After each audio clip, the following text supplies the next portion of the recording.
Bonsoir à toutes, bonsoir à tous. Bienvenue dans ce nouveau webinaire Grands Espaces.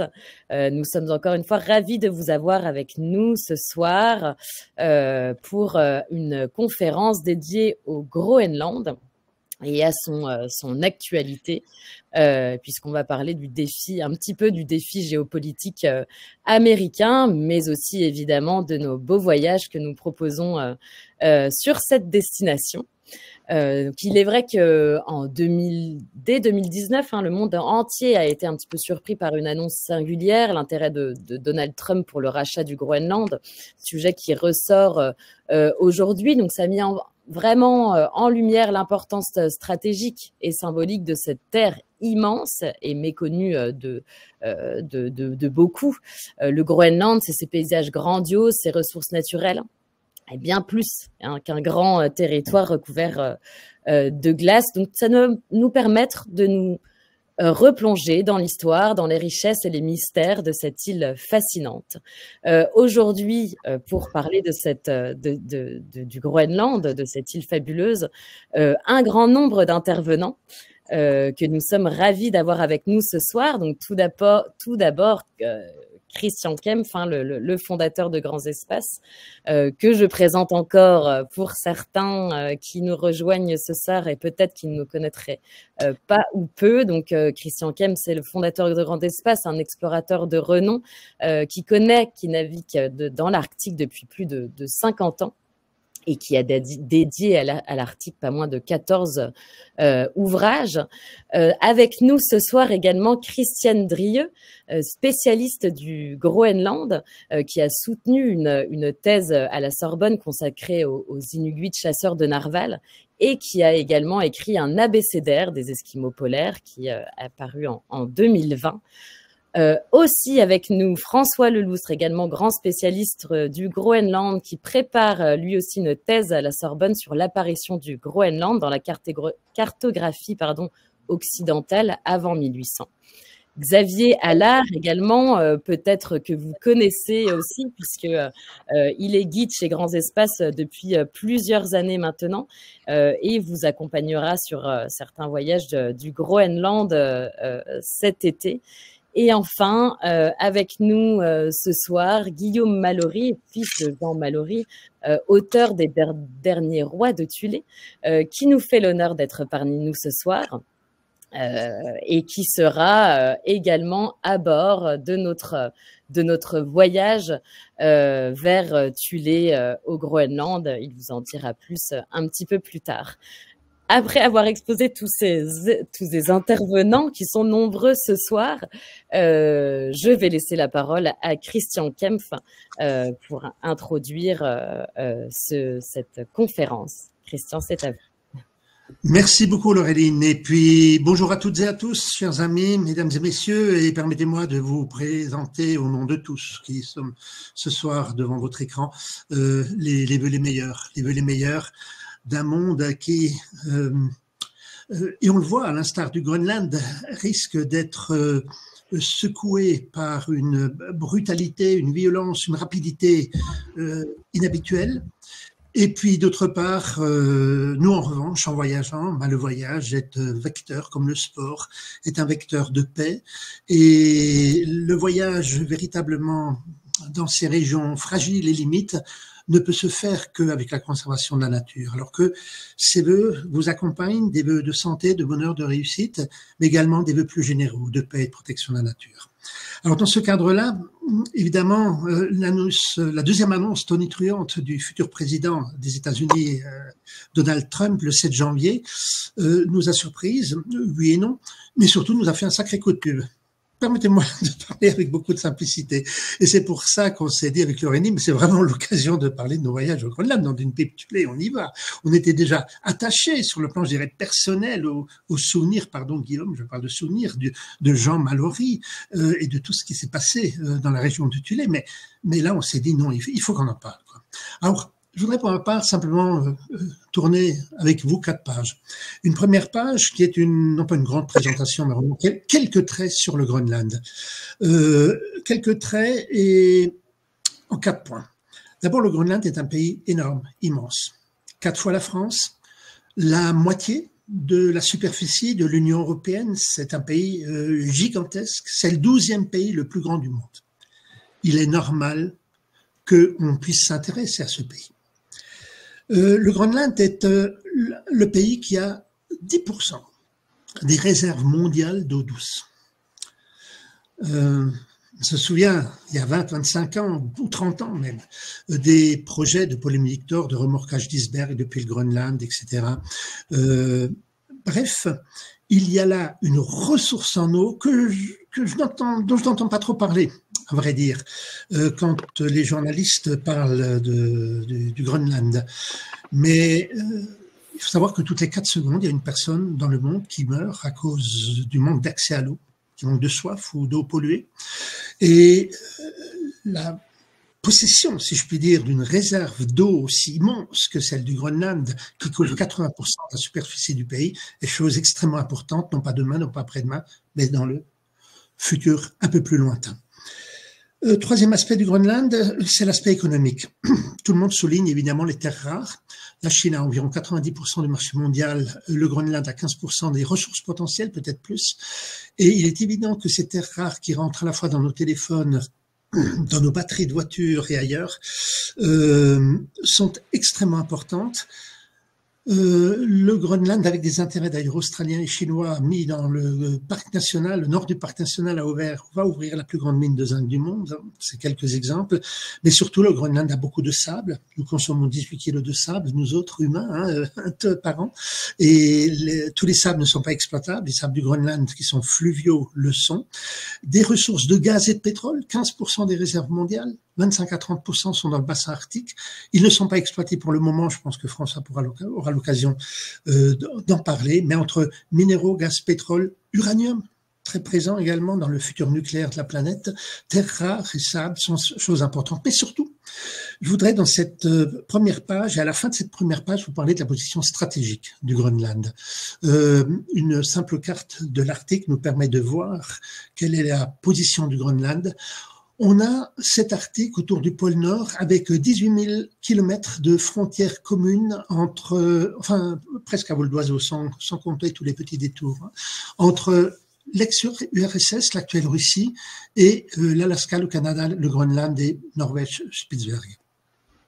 En fait, si au niveau de l'Alaska, autour de Fairbanks, si au niveau du Canada, autour de Resolute Bay, tout ce qui se passe dans le Nord canadien, stratégiquement, les États-Unis se sentent couverts, le Groenland est présente un grand lieu sombre et inquiétant pour les États-Unis. Ce n'est pas l'Europe qui n'a pas d'armée commune. Ce n'est pas l'Europe hésitante dans cette Europe des 25 qui heureusement existe, heureusement pour nous autres existe. Je dois le dire avec beaucoup de sincérité, c'est pas une émission politique, mais je suis un Européen convaincu, mais malheureusement nous ne sommes pas assez forts pour résister à certaines puissances mondiales. Et donc le Groenland, comprenez bien pour les États-Unis, est une porte, une ouverture béante sur la Russie. Et c'est pour ça d'ailleurs que dès les années 60, enfin dès 1941 à vrai dire, les États-Unis se sont implantés au Groenland. Mais bon, on en reparlera plus tard. Donc, très grand pays, énormes ressources en eau, grandes ressources économiques, et je n'ai pas parlé des ressources de la pêche, qui constituent 90% des revenus du Groenland, et position stratégique. J'insiste, deuxième page, rapidement, parce que ce n'est pas le sujet, sur ce côté stratégique, surtout par rapport à ce que nous subissons en Europe, qui est une guerre provoquée par la Russie. En effet, en 2007, déjà sous la présidence Poutine, la Russie a déposé un drapeau en titane au pôle Nord, pour dire clairement, on est là. 2015, le président Poutine a clairement mis en place une grande politique polaire de la Russie. Qu'est-ce que ça veut dire? Ça veut dire que 14 bases militaires russes ont été réarmées et 6 nouvellement armées. La Russie met en place des bases militaires en Arctique. On a eu l'occasion lors de webinaires précédents de parler de la base de Wrangel. Un grand hommage, les ours sont massacrés en hélicoptère, en avion, pour permettre la mise en place de cette autre étoile du Nord. On en a déjà eu au française à Dagurskoye et il y en a ailleurs. Donc, mise en place de bases aériennes russes. C'est John Fitzgerald Kennedy qui, en 1962, en visionnaire, enfin d'autres l'ont dit, notamment Jean Mallory, qui possède le pôle, possède le monde. Hein. Mais bon. Ensuite, la Russie a 80 bateaux brise-glace et a le projet, enfin, qui est en construction à Saint-Pétersbourg, d'une base polaire flottante au pôle Nord, avec un navire ravitailleur centrale nucléaire flottante. Par rapport à ça, les pays de l'Ouest sont très démunis. Je ne vais pas donner trop de chiffres. Sachez que la France a quand même 2 brise-glaces. L'Astrolabe et puis un bateau de commerce. Je devrais faire de la publicité pour la concurrence, mais c'est vrai. Le commandant Charcot, c'est un des 2 brise-glaces français par rapport aux 80 russes. Et par rapport aux 4 américains ou 11 canadiens, c'est pas grand-chose. La Russie est très présente là aussi. Et puis, pourquoi tout cela? Car non seulement il y a un intérêt stratégique, militaire, mais il y a un intérêt économique énorme. La route maritime du Nord, 9% en 2030 des réserves, des exportations chinoises vers l'Europe devraient prendre la route du Nord. En l'espace de 6 ans, on a quadruplé on est maintenant à 80 millions de tonnes qui passent par la route du Nord. Un jour, avec les 90 000 kilomètres de banquise qui tous les ans disparaissent 3 fois hélas, il y aura une route directe entre les détroits de Bering au nord et l'Europe. Et éventuellement, une route plus rapide encore par l'Amérique et par le nord-est du Groenland, par les détroits de Smith, de Kennedy, etc. C'est vous montrer véritablement l'importance stratégique importante du Groenland, je reviens dessus. Ensuite, troisième page dont je voulais vous parler, c'est évidemment les États-Unis au Groenland. Alors évidemment, pour toutes les personnes qui, au gré du web ou au gré des émissions écoutées, vous avez su que ce n'est pas la première fois que les États-Unis s'intéressent au Groenland. En 1867 déjà, c'était la grande doctrine de Monroe. Ensuite, surtout en 1946. Mais ça, c'est intéressant. C'est le président Harry Truman. 1946, nous sommes à la fin de la Deuxième Guerre mondiale. Les États-Unis sont rentrés en guerre, ont été obligés de protéger les convois du Nord qui allaient des États-Unis vers l'Angleterre, mais surtout aussi vers Murmansk. Et 12 pistes ont été construites, dont celle d'ailleurs de Sundre-Ström Fjord, qui est l'actuel hub, l'actuel, qui jusqu'à un an, quelques mois, était le grand hub groenlandais entre le Groenland et le restant du monde, hub aérien, car c'est une piste de, pour être précis, de 3047 mètres, de plus de 3 mètres. Donc, les États-Unis ont fait 12 pistes et sont déjà intéressés à la position stratégique du Groenland. Ce sera d'autant plus important que par la suite, la guerre froide régnera sur nos sociétés, sur notre monde, sur la géopolitique mondiale, et que les États-Unis ont mis en place la DEW, la Defensory Warning, avec là une douzaine de bases dans l'Arctique canadien partout, et une base au Groenland, qui a été négociée avec les Danois dès 1940 et établie en 1941, et première phase. Deuxième phase, cela deviendra une base, et je pense que Guillaume parlera après, avec le déplacement d'une population inuite, dont on aura l'occasion largement aussi de parler, mais deviendra une base importante de dissuasion nucléaire, car pourquoi installer des bases aussi loin? C'est parce que quand on se rend compte que l'Union soviétique, si on s'était rendu compte que l'Union soviétique envoyait des missiles, automatiquement, on aurait, depuis ces bases lointaines, pu envoyer des missiles pour détruire, et cela avant que les États-Unis ou le bouclier de l'Ouest soit détruit. Donc, il était extrêmement important d'avoir une base, et ça a été toute la phase de Thule Air Base, un moment aussi de Cape Century. Alors là, permettez-moi, en tant que spécialiste de ces régions polaires, quand même de sourire quand je vois ces énormes États-Unis avec tous leurs moyens scientifiques et techniques faire Camp Century dans les glaces sans se rendre compte que les glaces et la calotte ça bouge. Bon, au bout de 7 ans, ça a été abandonné, mais c'était quand même l'idée d'avoir 600 ogives nucléaires. Donc, à Thule Air Base. Hein. Et puis, depuis 2023, Thule Air Base, ou Pituffik, est devenu Thule Space Base. On aura certainement l'occasion d'en parler, je ne veux pas être trop long aujourd'hui. Venez sur nos voyages pour en savoir plus. Enfin, et pour tout simplement, dernière page, donner un peu, glisser le mot, glisser la parole à François Leloustre, je voudrais dire que tout ça, ça se passe dans un contexte, comme je vous l'ai dit, de présence et de militarisation de l'Arctique par la Russie, qui est suivie, à mon avis, trop peu par les Occidentaux, que, profitant de ça, ce sont les derniers mois, profitant du relatif affaiblissement économique de la Russie, entre autres suite aux sanctions, la Chine avance beaucoup ses pions. Et la Chine doit être très présente. La Chine est déjà présente dans les intérêts économiques groenlandais. C'est normal, comme l'Europe, comme les États-Unis. Mais sur le plan politique, il y a 4 choses. D'abord, le Groenland, pendant des siècles. Allez, non. Je vais commencer autrement. J'ai l'avantage de connaître, d'ailleurs grâce à Christiane Drieux et François Leloustre, l'ancien ministre du Tourisme, Vidius Kijutitsok. Et lui il nous disait, vous comprenez, depuis des millénaires, les Groenlandais se battent contre la météo, contre la banquise, contre les ours. Ils sont dans un milieu dur et agressif. Ensuite, pendant des siècles, le Groenland a essayé de se défaire de l'emprise danoise, de ce que certains appellent, Groenlandais en premier, la colonisation danoise. Et maintenant, nous avons la chance d'avoir notre avenir pour nous, de pouvoir décider. Évidemment, il y a toujours le climat, évidemment, il y a toujours des Danois, mais on a la chance de pouvoir décider, prenons notre destin en main. Alors, qu'est-ce que ça veut dire? Ça veut dire que les Groenlandais ont eu, en 1979, et à partir de 2008, au moment d'un référendum, une autonomie intérieure de plus en plus importante. Deuxièmement, ça veut dire qu'il n'y a que 56 à 57 000 personnes qui vont décider, qui peuvent potentiellement décider de ce qu'elles veulent. Ce n'est pas le jeu des grandes puissances, c'est le jeu d'un faible nombre de personnes. Cela veut dire aussi qu'il y a un sentiment, et ça je pense que François en parlera, je ne sais pas dire anti-danois, mais disons un sentiment, une réticence contre la présence danoise de plus en plus importante au Groenland.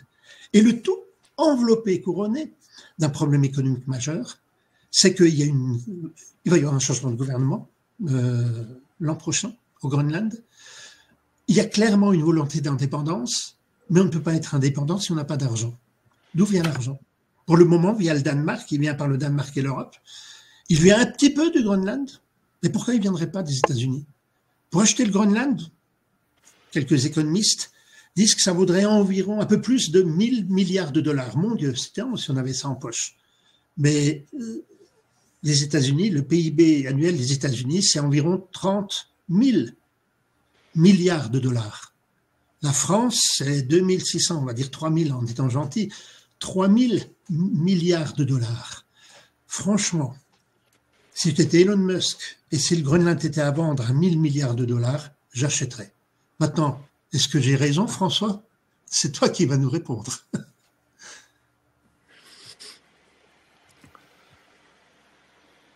Oui, tu me donnes la parole, je crois, Christian. Merci bien. Oui, totalement, François, totalement. Voilà, donc bonjour à toutes et à tous. Oui, toute la presse parle actuellement du Groenland, mais avant d'analyser les déclarations récentes, et pour mieux les comprendre, on va peut-être faire un peu d'histoire. On va revenir encore plus loin que Truman. Je vais vous proposer de revenir à Napoléon Bonaparte. Pourquoi Napoléon Bonaparte? Nous sommes en 1803 et Napoléon préfère Saint-Domingue à l'Amérique du Nord. Alors les États-Unis peuvent donc acheter la Louisiane pour 15 millions de dollars. Attention, à l'époque, la Louisiane, vous le voyez, c'est un grand territoire. C'est presque le quart des USA actuellement. Continuons à remonter l'histoire, enfin se rapprocher.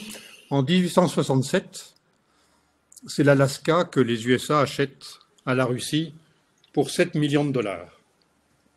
Et dans la foulée, ils demandent à acheter le Groenland.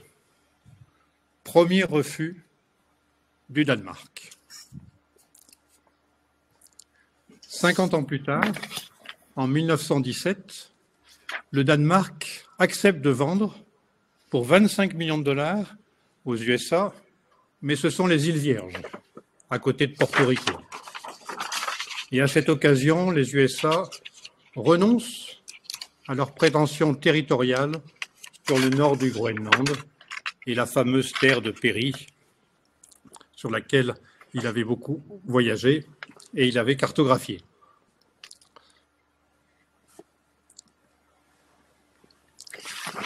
Passons maintenant à la Seconde Guerre mondiale. Comme le disait Christian tout à l'heure, pendant la Seconde Guerre mondiale, de 1940 à 1945, le Groenland est coupé complètement du Danemark. Le Danemark est occupé par les nazis. Le Groenland alors devient territoire autonome sous protection américaine. Oui, les Anglais voulaient envahir le Groenland comme ils ont envahi les îles Féroé pour que les nazis n'y viennent pas, mais ce sont les Américains qui ont dit non, on s'occupe du Groenland, et il y a eu une collaboration très étroite, totale, entre les USA et le Groenland. Pendant ces 5 années, les Groenlandais vécurent un sentiment d'indépendance totale. Ils avaient la possibilité d'acheter du café, des armes, des journaux avec des photos, sans avoir à demander la permission aux Danois. Après la guerre en 1947, Christian en a parlé tout à l'heure, c'est le président américain Harry Truman qui proposa au Danemark 100 millions de dollars, on n'est pas encore aux 1000 milliards, 100 millions de dollars pour l'achat du Groenland. Encore un refus du Danemark. Vous le voyez, les déclarations de Trump en 2019 et aujourd'hui sont dans la tradition états-unienne. C'était la doctrine Monroe. Monroe qui, lui, avait participé à l'achat justement de l'Alaska. Le sentiment de liberté, non pas de l'Alaska, c'était la Louisiane à cette époque-là, en 1803. Le sentiment de liberté vécu au Groenland pendant ces années amorça un processus que je pourrais qualifier d'irréversible. En 1953, le Groenland cessa d'être une colonie danoise et il devint un département danois sur un pied d'égalité avec les autres départements du Danemark. Et donc arriva la fameuse date 1979, c'est l'autonomie interne, qui fut élargie donc en 2009. Désormais, le Groenland a une constitution qui reconnaît au peuple groenlandais le droit à l'autodétermination conformément au droit international, ce qui ouvre la voie à une indépendance totale. Le Groenland a maintenant un drapeau qui a gardé les mêmes couleurs que celles du Danemark, mais plus du tout la même symbolique.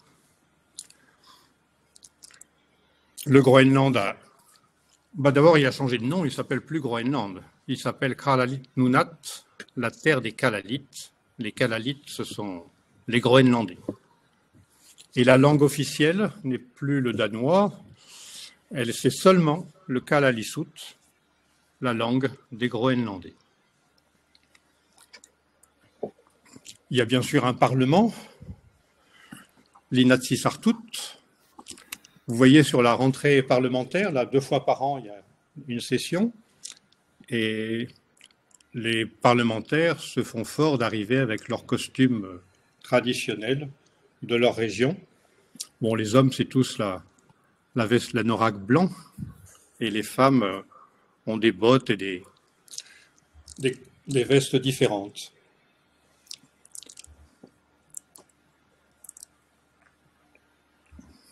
Alors justement, je parlais des... Oui, Christian disait qu'il va y avoir des élections. Oui, c'est en avril prochain, là c'est les élections générales.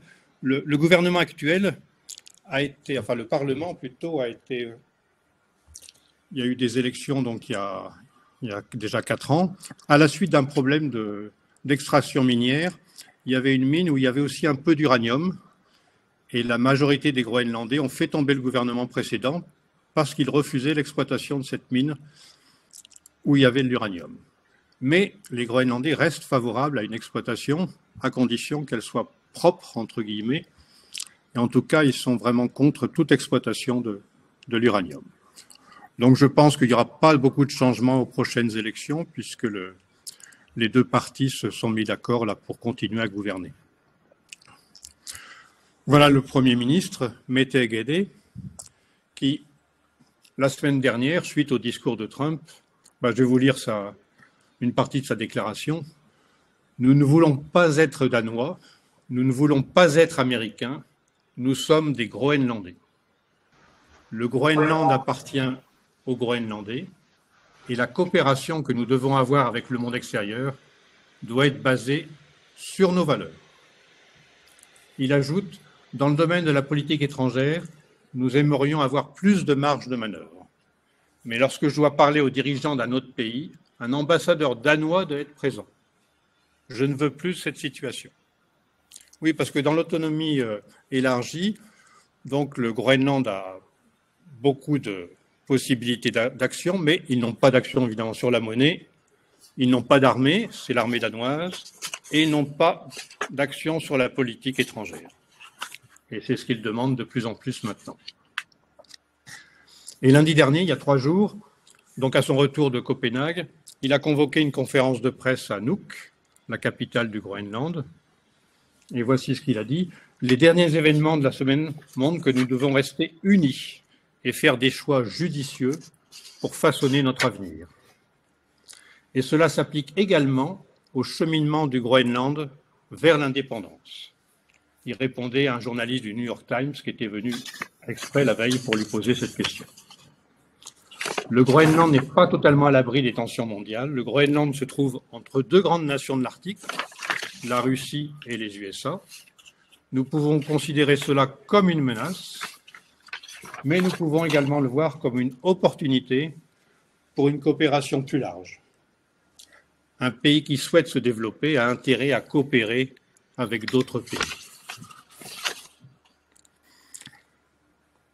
La ministre des Affaires étrangères et de l'Indépendance, il y a un ministère des Affaires étrangères et de l'Indépendance, c'est Viviane Motzfeldt, qui a la même position.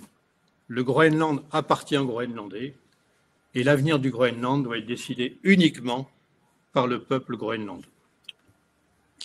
Elle ajoute, le Groenland entretient depuis 80 ans une coopération en matière de défense avec les États-Unis, au bénéfice de la sécurité des 2 pays et du reste du monde occidental. Autre personnalité politique, Aki Matilda, c'est l'une des 2 députées groenlandaises au Parlement danois.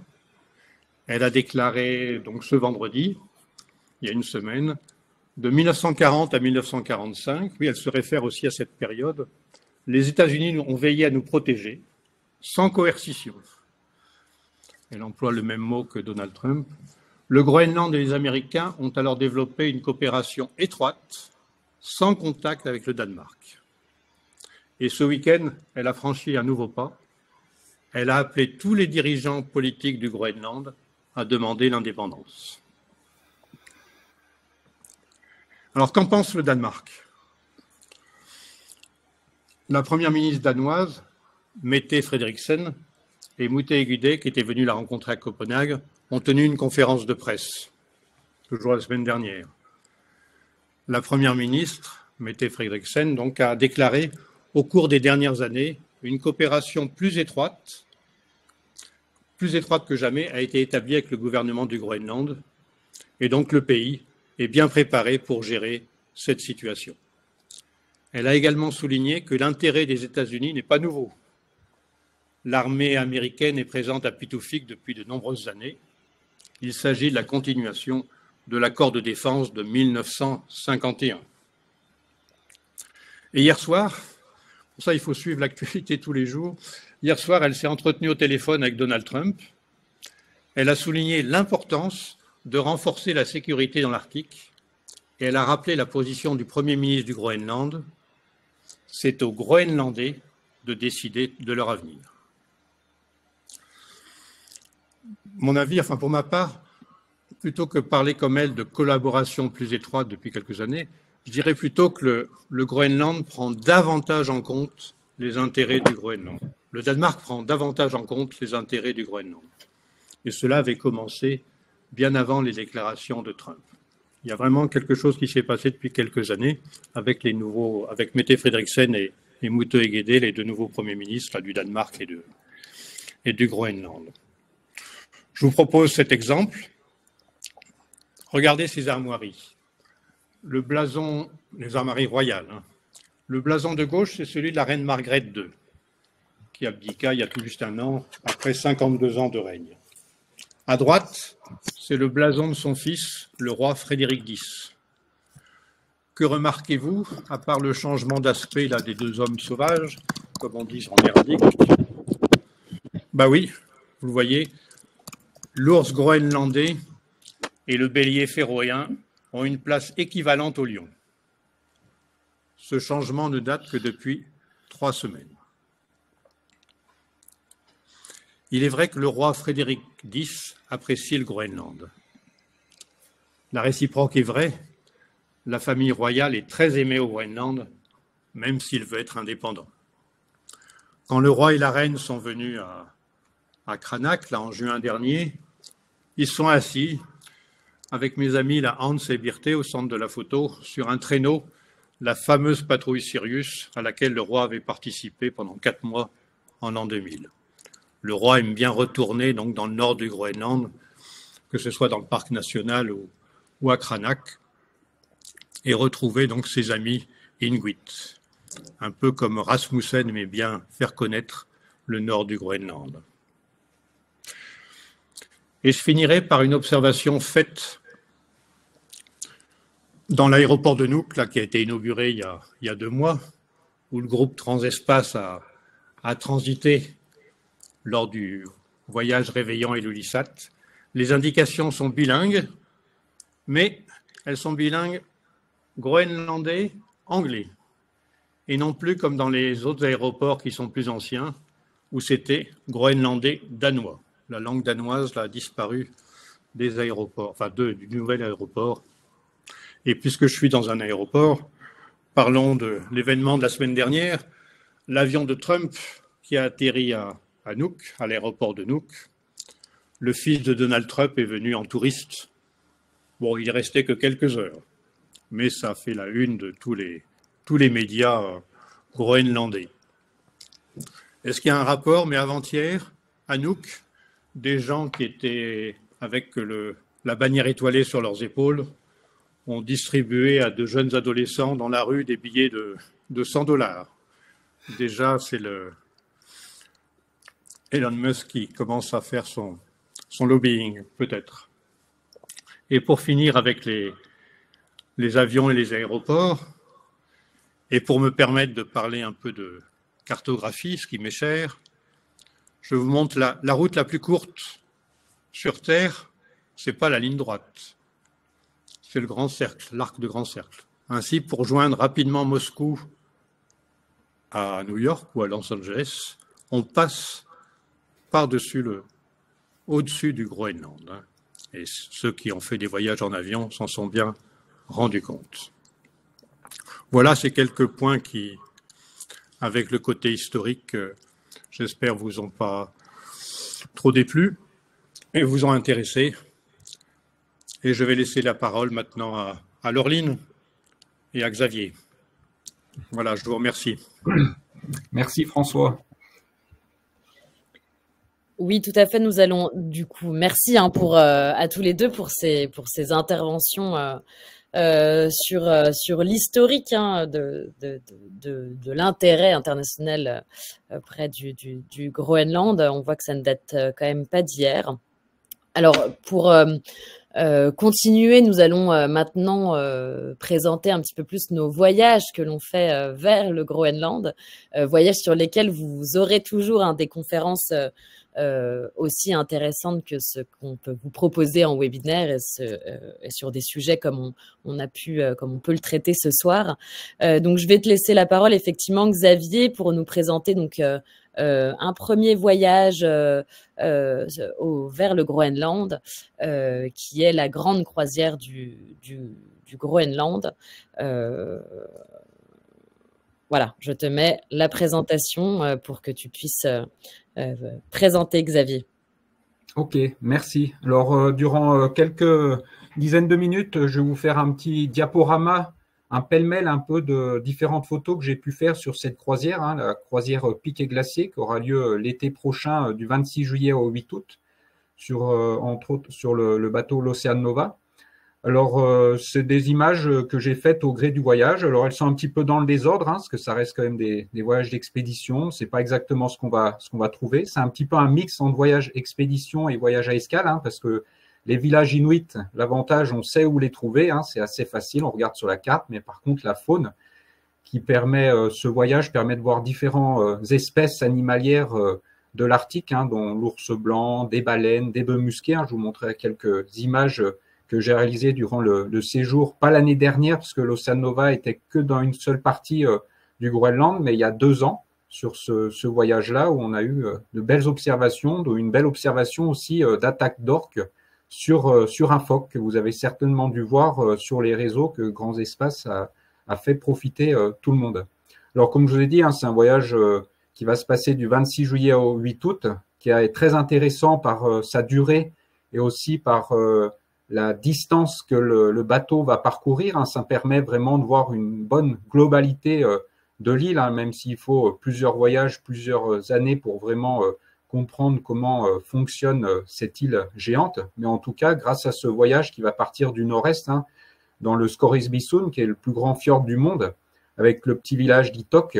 Et là, on va tout de suite tomber dans le bain de la culture inuit, avec, comme Laurélie nous l'a dit, avec des conférences. Donc, à chaque fois, il y aura des thèmes pour comprendre comment fonctionne ce pays. Il y aura du terrain et des conférences. Comme ça, c'est vraiment quelque chose de très intéressant au point de vue découverte de cette grande île.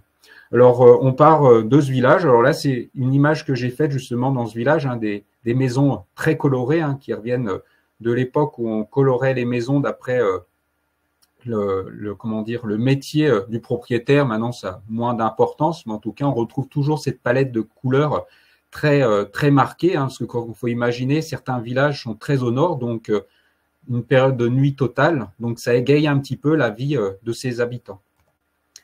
Alors, en plus de la culture inuite et de l'histoire inuite, il y aura bien sûr des grands paysages. Hein. C'est pas parce qu'on va passer par le sud, on peut avoir des idées reçues, plus on va aller vers le sud, moins il y aura de glace. Ben non, le Groenland fait que à n'importe quelle latitude, on peut avoir des glaciers qui vont vêler et faire de gros icebergs. C'est pas parce qu'on est très au sud, hein, le sud du Groenland, c'est quasiment le nord de l'Écosse. Ben là, on aura quand même de belles observations d'icebergs géants, d'icebergs cathédrales.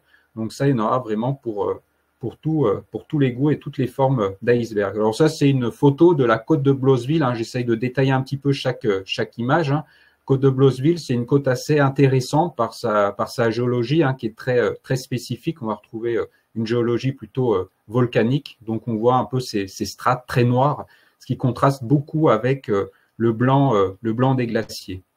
Alors, encore une autre image, hein, d'iceberg. Alors, vous regarderez sur le catalogue ou sur le site internet, hein, tout est bien expliqué, mais c'est un gros avantage, c'est qu'on arrive directement en avion depuis l'Islande juste au Groenland. Ça évite des traversées dans certains cas. Là, ça permet d'arriver directement sur le Groenland, donc un gain de temps pour pouvoir découvrir cette île géante.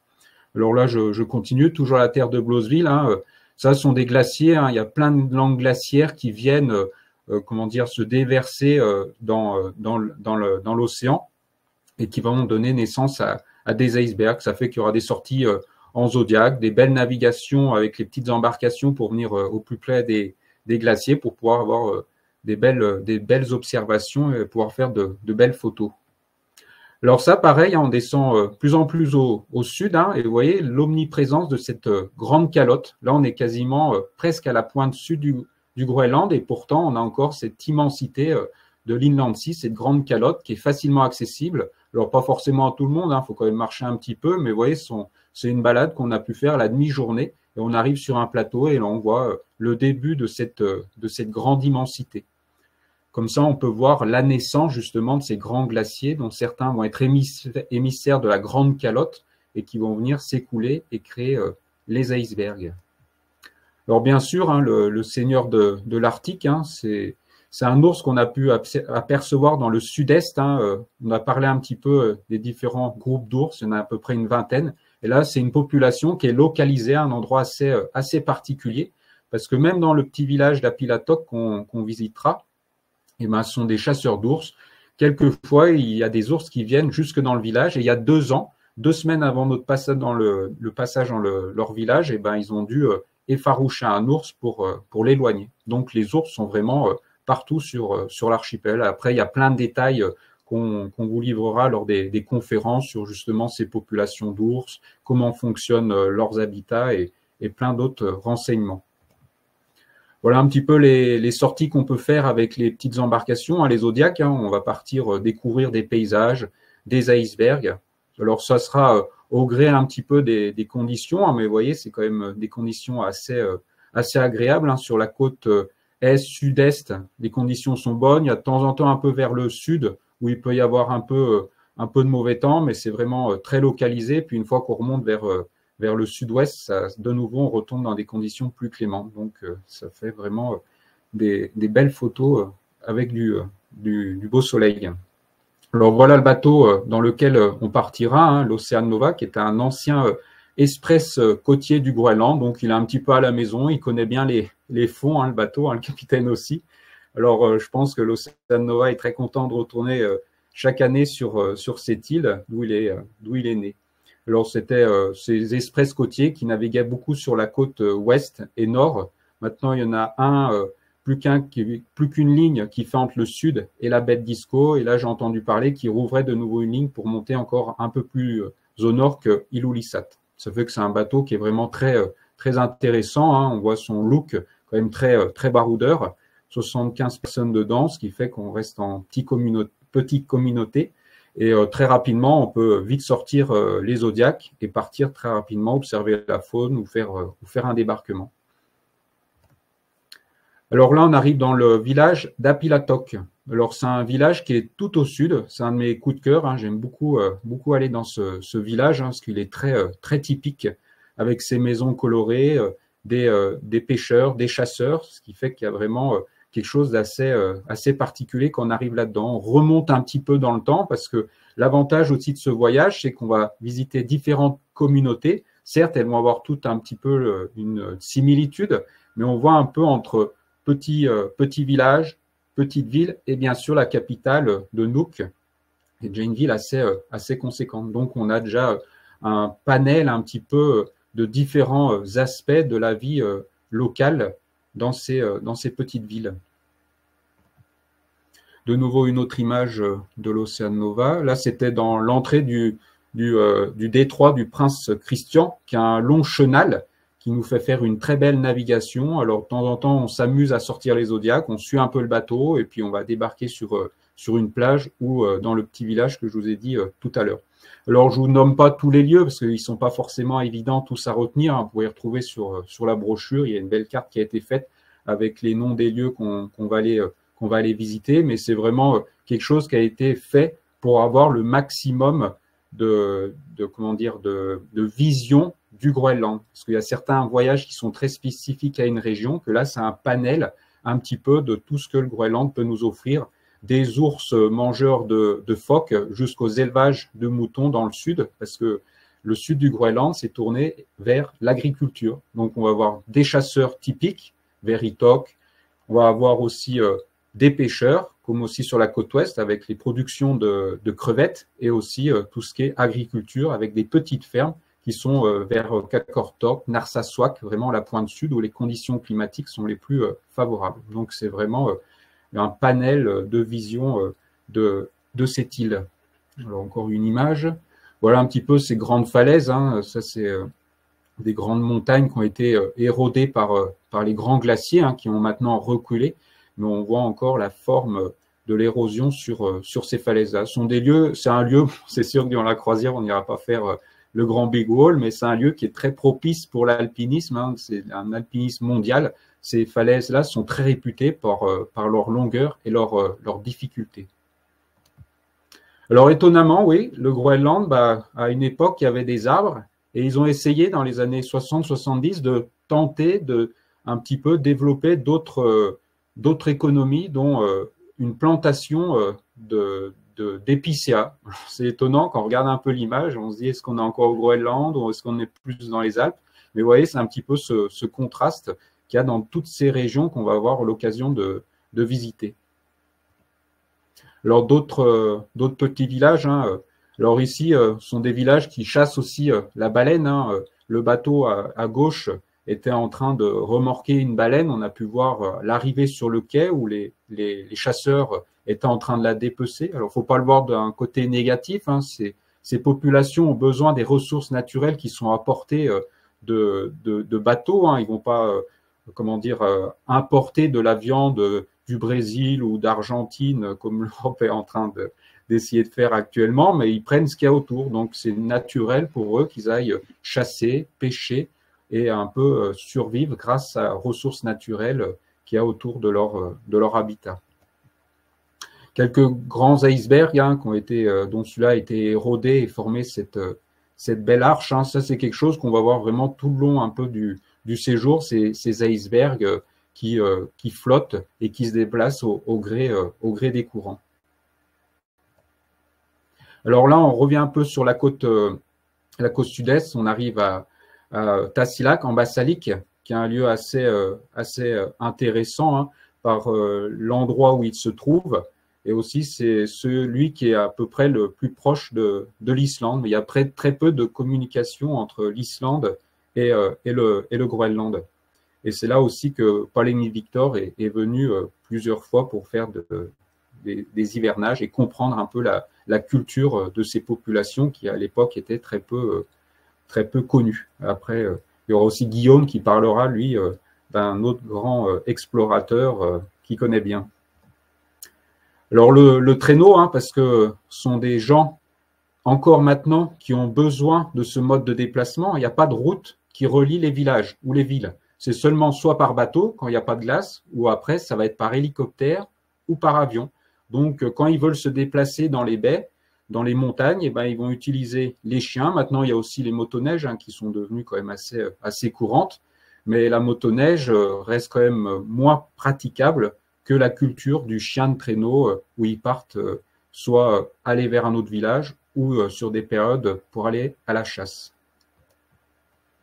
Toujours un peu des images de vie qui se passent un peu dans les villages. Hein.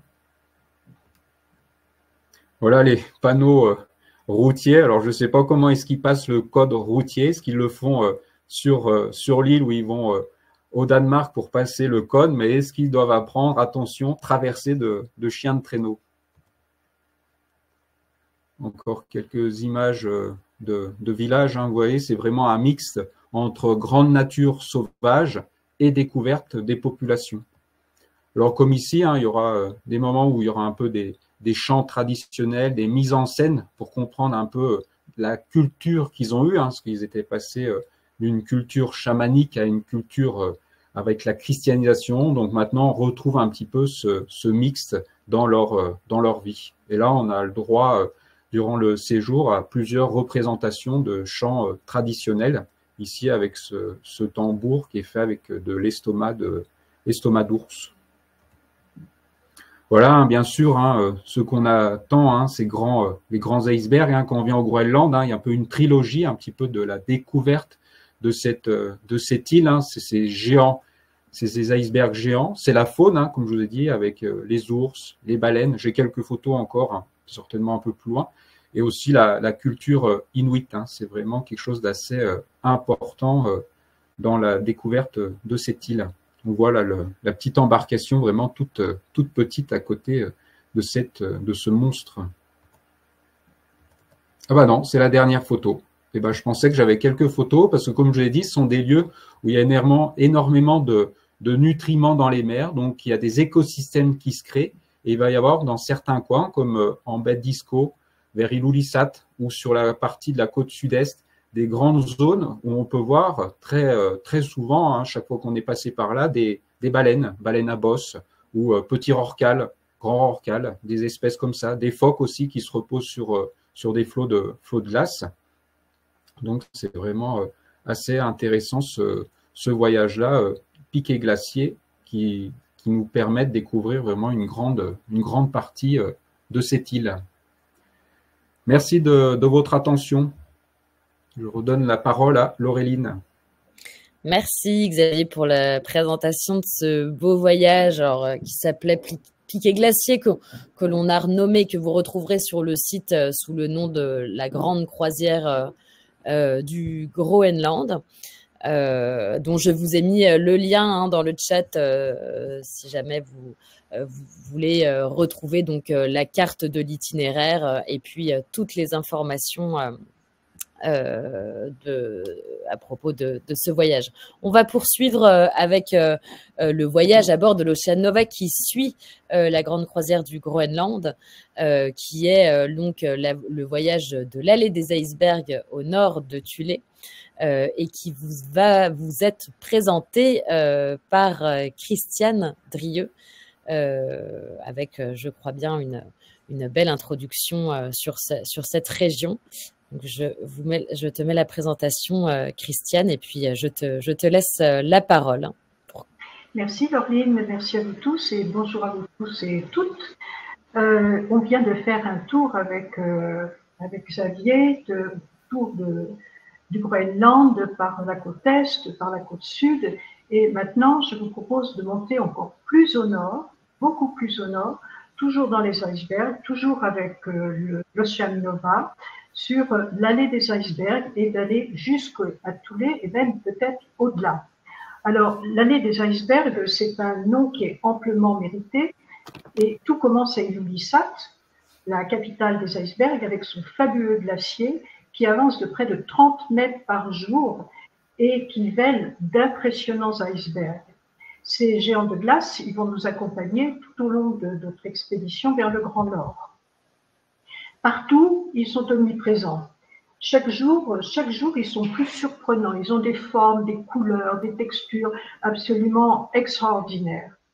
Et en suivant la route des grandes expéditions polaires, à la recherche d'un passage vers l'Asie, c'est aussi un voyage dans la passionnante histoire des pôles auxquels nous convie Grands Espaces avec cette croisière d'Ilulissat à Thulé et même bien au-delà. Après Uummannaq, la montagne en forme de cœur, nous rejoindrons le glacier Eki. Eki avec un front impressionnant à côté duquel l'explorateur Paul-Émile Victor a établi son camp de base lorsqu'il a effectué la traversée du Groenland d'ouest en est avec des traîneaux à chiens, et ça c'était en 1936. Puis ce sera Upernavik. Alors Upernavik, c'est le point d'entrée de l'immense baie de Melville, cette baie qui fait près de 400 km de large et qui est une réserve naturelle. Upernavik, on continue à monter. Au nord de la baie de Melville, il y a le cap York. Et l'explorateur américain Robert Peary a exigé que l'on érige une monumentale colonne à sa propre gloire. Puis, on arrive à Thulé. Alors, Thulé, dont le nom est intimement lié aux expéditions de l'explorateur dano-groenlandais Knut Rasmussen. Et Thulé, vous en avez entendu parler bien sûr par le fameux livre de Jean Mallory, Les Derniers Rois de Thulé, hein, mais en 1953, la centaine d'Inuits qui étaient implantés dans cette région de Thulé a dû être expulsés, on va dire. Ils ont donc été expulsés vers le nord, encore plus au nord, à peu près 100-120 km, dans la région du Fjordinglefield, dans une implantation qu'on appelle Kranak. Et ceci pour établir la base militaire aérienne américaine de Thulé. Toujours plus au nord, le détroit de Smith, menant à la mer polaire et au pôle Nord. Et comme nos illustres prédécesseurs, nous progressons donc dans un environnement de glace, de banquise, une allée d'icebergs, au milieu desquels évoluent des baleines, des belugas, des phoques, des morses, et bien sûr, l'ours n'est jamais bien loin. Et puis, il y a aussi des bœufs musqués, des caribous, des renards, et puis des myriades et des myriades d'oiseaux qui nous accompagnent tout au long de notre voyage. Alors, de la glace, des animaux, mais aussi des tout petits villages aux maisons colorées, comme celle dont vous a parlé Xavier il y a un instant. Et dans ces petits villages, les Inuits perpétuent une culture et un mode de vie ancestral qui est transmis de génération en génération. En tant qu'anthropologue, amoureuse de Lavanata, c'est la région nord-ouest du Groenland, j'aimerais vous présenter mes amis, les Inuits, qui vivent tout là-haut, au nord de la planète. C'est une région qui a été longtemps ignorée des cartes, ignorée du monde, et elle est particulièrement isolée. Vous voyez qu'au nord, on a le glacier Humboldt, qui a un front qui mesure près de 100 km de long, 100 km de front de glace. À l'ouest, il y a la terre d'Ellesmer, le détroit de Smith, bien sûr, et la terre Ellesmer, elle est quasiment déserte. Au sud, vous avez la baie de Melville, dont on a parlé il y a un instant, qui est immense et qui est la plupart du temps englacée. Et à l'est, eh bien, il y a la calotte glaciaire. Donc, une région particulièrement isolée. Et cet isolement peut expliquer que le mode de vie traditionnel des Inuits a perduré beaucoup plus longtemps et perdure encore beaucoup plus longtemps que dans d'autres parties du Groenland. En 1818, une expédition anglaise menée par Sir John Ross à la recherche du passage du Nord-Ouest eut la surprise d'apercevoir pour la première fois des hommes, des Inuits, dans la région de Cap York. C'était le premier contact des Occidentaux avec ces populations, ces autochtones du Nord. Jusque-là, on pensait que toute implantation humaine était impossible dans de telles latitudes. Et puis, de 1891 à 1909, il y a l'Américain Robert Peary qui ambitionnait d'être le premier à atteindre le pôle Nord, qui a séjourné donc dans la région de Thule à de nombreuses reprises et établi des liens d'ailleurs assez étroits avec cette population. En 1910, Knut Rasmussen crée avec son ami Peter Freuchen, d'ailleurs il y a un livre sur la vie de Peter Freuchen qui est sorti très très récemment, je vous le conseille, il est vraiment très intéressant. Donc il crée avec son ami Peter Freuchen une station commerciale à Uummannaq, au pied du mont Dundas.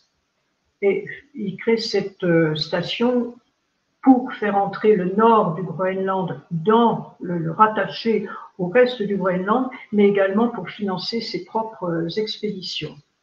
Et en référence au terme qui était utilisé par les géographes de l'Antiquité pour indiquer sur leur carte les territoires les plus septentrionaux, il nomma cette station comptoir de Thule.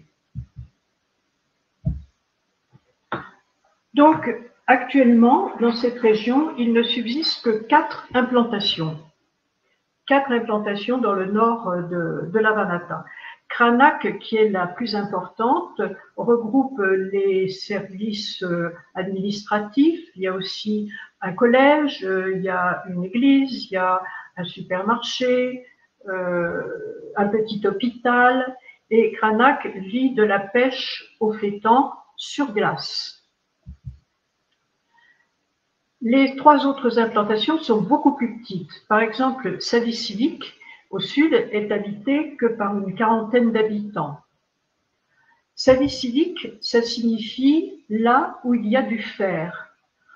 En effet, il y a une énorme météorite qui est tombée sur cette petite île de Savisivik. Elle est tombée il y a à peu près 10 000 ans, et en voilà un fragment. Vous voyez dans la petite vignette à droite la proportion par rapport à un homme. Et alors, pendant des siècles, les Inuits ont utilisé des copeaux qui étaient arrachés à cette météorite, enfin à ces débris de météorite, pour confectionner la pointe de leurs harpons et de leurs armes de chasse et de leurs couteaux également. Vous voyez une tête de harpon en bas de l'image à droite, confectionnée avec du fer de la météorite qui était martelé, façonné de façon à faire une pointe percutante. Kekertak, c'est un tout petit village situé sur une île tout au bout du fjord d'Inglefield. Et dans ce fjord d'Inglefield viennent en été des narvals, ils viennent dans ce fjord pour se reproduire. Siorapaluk, enfin Siorapaluk, ce village cher à Jean Mallory, compte actuellement une trentaine d'habitants. Ces 78 degrés nord de latitude en font l'implantation humaine, autochtone et permanente, la plus septentrionale de la planète. Elle est à peine à 1300 km du pôle Nord. Alors, pourquoi aller si haut? Pourquoi pour voir quoi? Ben, en plus des icebergs les plus fabuleux qu'on puisse imaginer, des baleines, des phoques, des ours, des oiseaux, ce voyage offre une opportunité absolument exceptionnelle de partager des moments vrais, authentiques, très forts, avec les Inuits, les derniers rois de Thulé. Les Inuits sont très attachés à leur tradition ancestrale et très fiers de la spécificité de leur identité culturelle. Ce sont des gens accueillants, joyeux, ouverts. Ils nous montreront comment manier le filet à mergule, par exemple.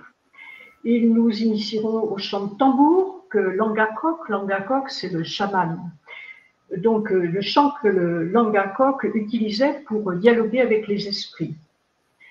Ils vous proposeront de participer à leur jeu d'adresse et de force qu'ils pratiquent pendant l'hiver pour conserver une forme physique et puis leur habileté à la chasse en kayak.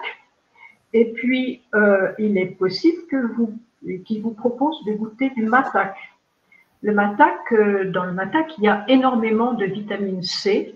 Et cette vitamine C, elle est absolument indispensable puisque ce matak est absolument indispensable puisqu'ils n'ont ni légumes ni fruits, si ce n'est ce qui est importé par l'avion ou par le bateau annuel. Alors, qu'est-ce que c'est que le matak? Ben, j'ai envie de vous laisser la surprise de la découverte. Puisque cette croisière expédition est également un voyage dans la grande histoire des pôles, à Kranak, vous aurez peut-être la chance de rencontrer, de bavarder, c'est pas peut-être la chance, c'est même sûrement la chance de rencontrer et de bavarder avec les descendants de l'explorateur Robert Peary ou bien de son compagnon Matthew Henson. Là, on a par exemple à gauche, c'est Alekatchak Peary. Avouez qu'il y a quand même un air de ressemblance avec son ancêtre. Vous pourrez aussi voir parler avec Tukumek, qui elle est une descendante des Inuits rencontrée par Ross en 1818. À sa vie civique, c'est Naduk ou bien Inge, qui vous montrera le travail des peaux pour confectionner les grandes bottes qu'on appelle des kraniks ou bien des anoraks bien chauds pour l'hiver. Et puis, il est probable également que Marcus, que vous voyez sur la photo de droite, monte dans son grenier pour aller chercher son pantalon d'ours qu'il enfilera pour voyager en traîneau sur la banquise. À Siorapaluk, c'est Nukapiangwak, un descendant de Hans Hendrik, qui est un des héros du Groenland, et sa femme Padlock, qui nous inviteront pour peut-être, sans doute, dans leur maison, pour partager le poisson qu'ils ont fait sécher sur des grands étendoirs pour la consommation d'hiver. Ikuo également. Ikuo, il est très bavard et il adore raconter les histoires de son village. En fait, ce voyage, ce ne sont pas des visites que l'on va faire, mais des rencontres qui sont toutes spontanées, personnelles, chaleureuses et vraies. Et puis, il y a aussi bien sûr, les chiens qui vont nous accueillir dans un concert de jappement qui est absolument extraordinaire. On ne peut pas dire qu'ils aboient, on a l'impression qu'ils chantent. Et avoir le chant des chiens comme accueil, c'est quand même assez extraordinaire. Sur la plage, il y a de grands traîneaux, des traîneaux qui sont rangés, enfin des grands, et vous voyez, il y en a un petit peu de toutes les tailles, parce que ça dépend de leur utilisation. Est-ce qu'ils vont servir sur la banquise pour rapporter le flétan? Est-ce qu'ils vont servir pour aller chercher des morceaux d'iceberg pour avoir de l'eau? Donc, des traîneaux que l'on voit absolument partout. Et l'été, l'été, il faut profiter du jour continu et de l'eau libre pour faire les provisions pour l'hiver, avant que la nuit polaire, bien sûr, et le froid immobilisent les eaux du fjord.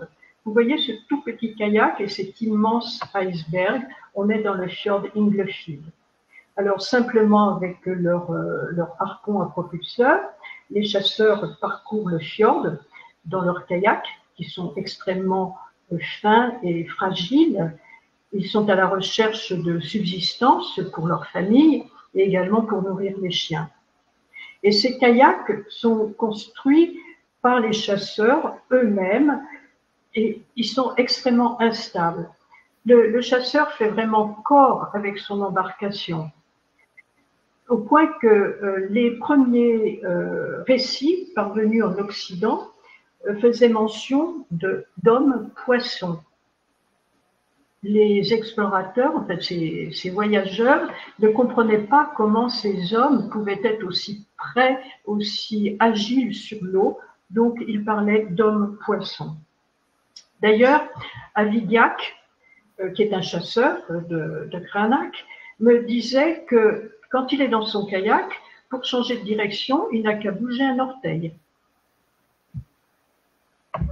Ça vous donne la fragilité, la réactivité de ces kayaks. Et puis plus au nord, les rives du détroit de Smith sont ponctuées de maisons de tourbes, des maisons de la culture thuléenne, cette culture étant apparue au Groenland au XIIe siècle. Et puis, point ultime de notre voyage, très haut dans le détroit de Smith, l'extraordinaire expérience de marcher sur la mer. En fait, marcher dans les pas de l'ours. Et puis, sur la calotte glaciaire, au fond de la mer, il rôde des créatures mythiques. Par exemple, Senna, qui est la protectrice des mammifères marins. C'est une femme qui vit au fond de l'eau et les mammifères marins se réfugient dans sa chevelure quand les hommes n'ont pas respecté les tabous, c'est-à-dire n'ont pas respecté ses protégés, tous ces mammifères marins. Il y a aussi Anoritok. Anoritok, c'est une femme, c'est un lieu dans lequel vivait une femme qui avait un fils ours. Et les chasseurs, par inadvertance, ont tué son fils ours. Et elle en a conçu un tel chagrin que là, elle est toujours sur la rive, on la verra, hein, elle est pétrifiée, donc il n'y a pas trop de risque. Elle est pétrifiée et elle pleure son fils ours. Et puis, il y a aussi des toupilaks, des esprits perfides, des kivitoks qui errent dans les falaises.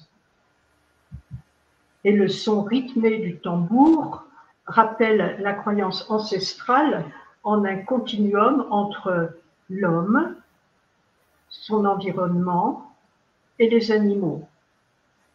En résumé, on peut dire que c'est une immersion, ce voyage est une immersion dans un environnement fascinant de beauté, de puissance, des icebergs partout. L'allée des icebergs, c'est pas un mot du tout usurpé. Donc des icebergs extraordinaires, une culture ancestrale et toujours vivace, et un peuple qui est heureux de recevoir le voyageur et qui sera heureux de vous faire partager son quotidien. Merci. Et puis j'espère que vous retrouvez sur cette croisière qui vraiment est une croisière fantastique, tant sur le plan des paysages, des icebergs, des animaux, que sur le plan humain et historique. Merci. Laureline. Merci Christiane pour cette belle présentation et puis ce premier voyage, hein, parce qu'on a vraiment voyagé avec la présentation de ces deux itinéraires. Moi, je voulais juste ajouter quelque chose. Choisir entre les deux, c'est impossible, hein. Le mieux, c'est que vous fassiez les deux, quoi. Vous partez de Itok et vous finissez à Cranach, c'est le combo gagnant, quoi. Je peux pas dire autre chose, hein. Top du top. Voilà, c'est plus que la grande croisière du Groenland, c'est la très grande croisière du Groenland, d'est en ouest, effectivement, ce serait c'est le top. Justement, sur cette croisière au-delà de Thulé, nous avons donc un invité qui est là avec nous ce soir, Guillaume Mallory, qui va revenir donc sur les pas de son père, de Jean Mallory. Alors Guillaume, est-ce que vous pouvez nous dire un petit peu le pourquoi de cette présence à bord et pourquoi vous nous honorez de cette présence? Merci d'abord de l'invitation. Et ensuite, il y a une raison très très simple, très prosaïque, c'est que je ne serai pas tout seul, je serai avec mon père, c'est-à-dire je serai avec les cendres de mon père, qui a souhaité être enterré, enfin oui, enterré, c'est le mot, à Sierrapalouk, il avait organisé ça très bien. Il y a une phrase qui devait être inscrite sur le panneau qui serait au-dessus, etc. Tout ça il était très méthodique là-dessus, plus méthodique que sur plein d'autres choses, mais ça, il avait travaillé de manière très, très précise. Donc voilà, ça c'est le premier point, donc j'essaierai d'être faire partie. Et ça m'amusait parce que je regardais, du coup, j'ai re-regardé parce que vous me disiez de me demander un petit peu de voir finalement comment mon père était arrivé là-bas à cette époque-là, etc.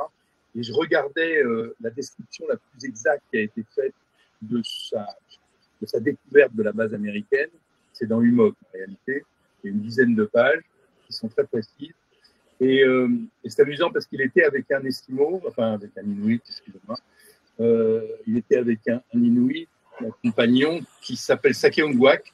Sakeongwak, ça m'amuse parce que quand je vois ça, ça m'est très proche parce que c'est le nom, c'est le second nom que j'ai donné à mon fils aîné. Donc, voilà, donc c'est d'une certaine manière la boucle se referme, si vous voulez. Et c'est impressionnant de relire ce passage. Je peux vous le donner, c'est une photocopie, un scan qui est mauvais, mais je pourrais vous l'envoyer. C'est intéressant parce que il arrive sur cette base par hasard. C'était pas du tout quelque chose de volontaire ni de programmé. Il y arrive par hasard et il est surpris. Il est surpris par l'étendue, la puissance, la saleté, parce qu'il y a une pollution absolument immense et par l'importance. Le premier contact, c'est un énorme camion avec des roues absolument considérables, etc., qui manque de l'écraser.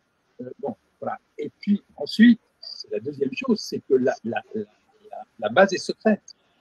La base est secrète, elle n'est pas connue, elle a été construite très rapidement, en 1951, elle a été construite très rapidement et elle n'est pas connue. Et elle ne sera connue que quand il reviendra et qu'il en fera part, de manière publique. Alors bref, bien sûr, il devait certainement y avoir des fuites, etc., mais dans tous les cas, de manière publique, ça a été dit là. Et effectivement, la première chose que lui dit le commandant de la base, c'est vous êtes français, donc vous êtes communiste, etc. Non, voilà, il y a une espèce de peur de peur de l'espionner, une espionnite qui est assez marquante. Ensuite, ce récit, peut-être que vous l'avez en tête, peut-être que je redis des choses là parce que je vais rater, mais c'est un récit qui est quand même assez émouvant parce que d'abord, Sakeongwak part à un certain moment, il y en a marre, manifestement, il s'écarte et il disparaît. Et mon père reste dans la base, et dans la base, il est invité dans un certain nombre de réfectoires, dans les bureaux, il voit un film, enfin bref, on lui montre toutes les catégories occidentales.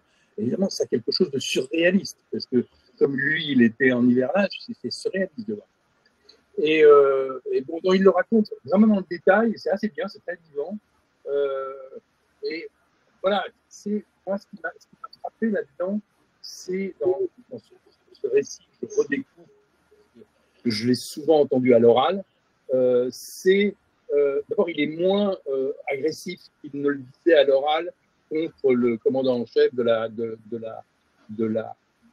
base, mais il prend langue avec un certain nombre d'officiers qui sont là et discute avec eux. Donc il prend la mesure de quelque chose qui est énorme, mais qui est d'une certaine manière inévitable. Quand il revient voir les Inuits, ses compagnons, ils sont 3-4, qui se sont mis à l'écart, là, ils constatent une espèce de trauma, quoi. C'est-à-dire que eux, ils considèrent qu'il y a quelque chose qu'ils vont être lâchés par le Danemark, qui reste un peu la puissance tutélaire, et que deux, cette énorme entité qui est les États-Unis, qui est complètement abstraite, va à un certain moment leur causer un certain nombre de dommages. Donc ils sont très angoissés par cette espèce de nouvelle puissance comme ça qui arrive, comme une espèce c'est quasiment une planète qui atterrit, une planète martienne qui atterrit au milieu de leur environnement. Voilà. Ça, la deuxième chose que je voulais vous dire, c'est qu'il se trouve qu'en 2019, au moment de la première intervention de Trump, j'étais avec mon père à Dieppe, et donc on a discuté de ça, et là on a rédigé, enfin j'ai rédigé avec lui, j'ai rédigé avec lui une dépêche AFP qu'on a envoyée, qui a été prise, et qui est très précise dans ses, parce qu'il ne se trompe pas dans les, qui est très précise dans sa rédaction. Il dit la première chose d'abord, c'est qu'il rappelle que ça c'est quand même très important parce que c'est l'instabilité, c'est l'instabilité juridique, mais en même temps qui est une force du Groenland, c'est-à-dire il précise bien que c'est un territoire d'outre-mer danois associé à l'Union européenne, c'est-à-dire qu'il est autonome, mais qui n'est qu'associé. J'ai compté, j'ai été regardé hier pour toute autre affaire, il y a 14 territoires comme ça, qui sont hors européens, c'est-à-dire qu'ils sont hors d'Europe, c'est-à-dire qu'ils ne sont pas soumis à quoi que ce soit. Il y en a d'autres qui sont des territoires associés, mais qui font partie de l'Europe. Là, il est hors de l'Union européenne depuis le référendum, je crois, de 85. Donc, ça, bon, hein. Et là, il rappelle une chose, c'est si les États-Unis veulent faire un échec, ce serait un premier acompte pour commencer, ça a été évoqué, à s'acquitter de la dette environnementale qu'ils ont contractée vis-à-vis des Groenlandais, du Danemark, de l'Union européenne et du bien commun. Naturellement, il fait allusion aux bombardiers qui s'étaient abîmés dans la banquise et des bombes qui ont pollué et qui continuent de polluer. Alors, je sais pas, comme tout ça est secret, je suppose que personne n'est à peu près au courant. Voilà, bon, alors il était assez violent, hein, il était assez violent. Alors, il se trouve que, je vais terminer là-dessus parce que peut-être que ça a été évoqué, mais il se trouve que j'ai écouté cette nuit parce que j'écoute des podcasts la nuit, et il y a un très bon podcast qui est, que je vais vous mettre là, qui est, voilà, il y a un très bon podcast qui est géré par, qui s'appelle, il est arrivé, voilà, Trump et le Groenland, quelques mots, voilà. C'est un podcast qui est géré, qui s'appelle Le Collimateur, qui est géré à la fois par les gens de l'IFRI et par le ministère de la Défense et par ce garçon-là. Et il a invité quelqu'un que vous connaissez peut-être, moi que je ne connaissais en aucune manière, qui est un spécialiste de... Attendez, je l'ai là. Qui s'appelle Michéa Bleujon-Méred, qui a écrit un livre chez PUF sur, qui s'appelle, il est chargé d'enseignement en géopolitique des Outre-mer, spécialiste des pôles, il est l'auteur des mondes polaires, c'était paru en 2019. Alors, ce que j'ai trouvé d'intéressant par rapport à ce que vous disiez, Christian, c'est que, naturellement, il montrait que l'Amérique se constitue par achats successifs. C'est l'Alaska, c'est un certain nombre d'autres territoires. Elle a toujours fonctionné non pas comme les impérialistes dont ils dépendaient, mais par achat, quoi. C'est des commerçants, voilà. la deuxième chose, c'est que naturellement, il dit qu'il y a beaucoup d'appétit, naturellement, des États-Unis, de la Russie et de la Chine. Et ce qu'il dit, qui est vraiment assez passionnant, si vous pouvez l'écouter, ça dure 1 heure, c'est vraiment très précis, c'est pas du tout du blabla. Ce qu'il dit, c'est que il est exact que la Chine a des appétits très précis. Alors, vous l'avez dit sur le sable, dont elle a énormément besoin, sur l'uranium et sur les terres rares. Mais il y a autre chose. Et c'est là où c'est très intéressant. Ce qu'il développe, c'est qu'il dit qu'il y a une autre ressource groenlandaise, et ça, mon père m'en avait parlé, ça m'est revenu en l'écoutant, c'est une ressource des électrons verts, c'est-à-dire tout ce qui pourrait être lié à l'énergie naturellement éolienne et les autres. Et là, effectivement, c'est là, il semble-t-il, que les autorités américaines ont vraiment eu peur, c'est que ça a 2 avantages pour les Groenlandais.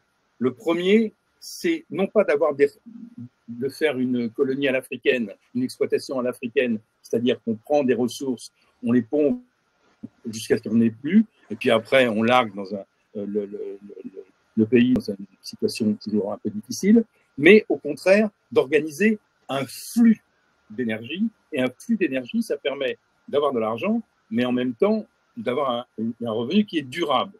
Je ne fais que répéter ce que dit ce personnage-là, et il dit là, effectivement, ce qui a inquiété très vivement les Américains, c'est que qui est capable aujourd'hui, qui a les technologies, qui a l'industrie pour valoriser cette énergie verte?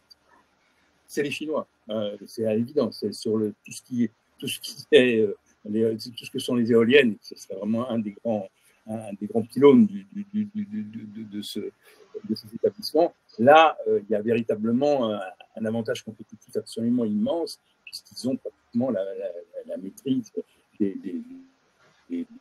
la fabrication des pales. Donc voilà. Donc je vous livre ça, je livre ça parce que c'est assez intéressant et c'est manifestement. Alors l'autre chose, vous l'avez sans doute évoqué, donc je vais aller très vite, c'est que lui, il dit d'une certaine manière, ils sont en position de force. C'est-à-dire qu'ils sont en position. Leur faiblesse, c'est une force. C'est-à-dire qu'ils peuvent sortir du Danemark quand ils veulent.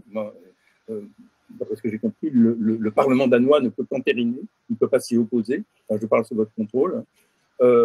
Et que, après, toute la question est de savoir comment ils compensent les revenus qui sont envoyés par le Danemark, et avec quel argent, et c'est ça le problème. Mais ceci dit, ils sont en position de faire arbitrer les choses. Et d'ailleurs, moi, j'ai trouvé quand même que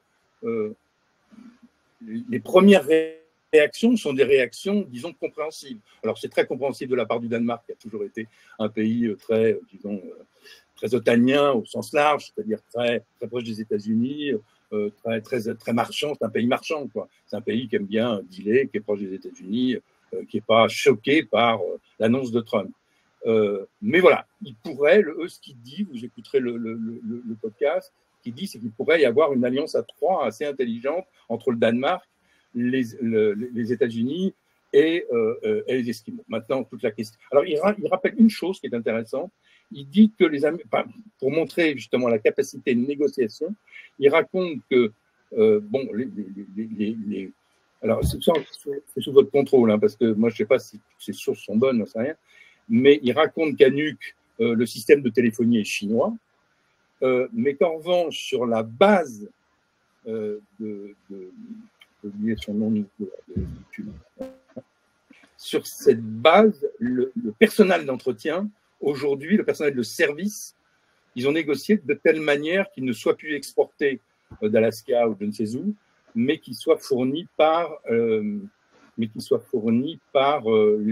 Inuits, les populations locales. Donc voilà, ça montre quand même que c'est pas des nains, voilà, et que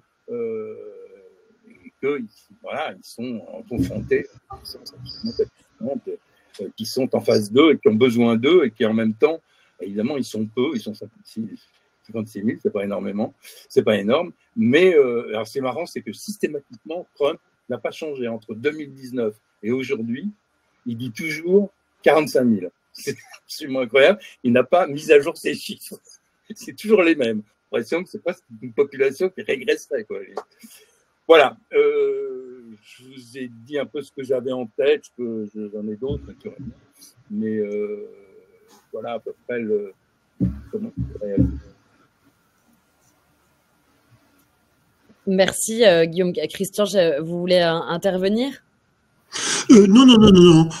Juste pour dire, oui, Trump se trompe, c'est normal. Mais 45 000, c'est-à-dire il y a une différence entre les Inuits, enfin, et les Groenlandais au sens, et les habitants du Groenland. C'est-à-dire il y a effectivement 56 600, mais il y a, on va dire, des citoyens danois qui sont là-bas, quoi.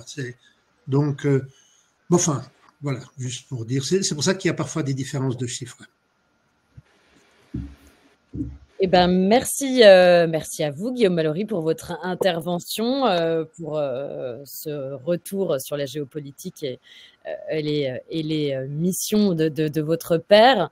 Merci à tous d'être intervenus ce soir pour nous avoir reparlé de l'actualité et de nos voyages. Nous sommes maintenant plus à jour que Trump sur toute l'actualité groenlandaise et sur tous les chiffres. Maintenant, on vous invite à venir à bord de ces voyages, puisque, comme je l'ai dit, ce sera vraiment riche en conférences et en histoire sur la plus grande île du monde. Je crois qu'il y a eu une question à laquelle François nous a devancé, a déjà répondu dans le chat. Voilà, étant donné qu'on a déjà, je pense, bien balayé tous les sujets, et si personne n'a d'autre chose à ajouter, peut-être quelqu'un voudrait reprendre la parole ou conclure. Ben voilà, je pense qu'on peut mettre fin à cette belle conférence en vous invitant à venir à bord de ces voyages pour rencontrer tous nos intervenants, puisque tous seront à bord de l'un ou l'autre de voyage au Groenland, et ce sera très riche. Merci à tous nos intervenants pour votre présence, et merci à vous tous de participer encore et encore à nos webinaires. Restez connectés, puisqu'il y en aura la semaine prochaine encore. Vous allez recevoir très vite l'information qui sera dédiée à l'histoire de nos croisières expéditions en présence de Christian Kempf. Ça sera encore une fois très intéressant. Merci encore, à très vite et belle soirée à tous. Au revoir. Au revoir. Au revoir. Au revoir. Au revoir. À bientôt.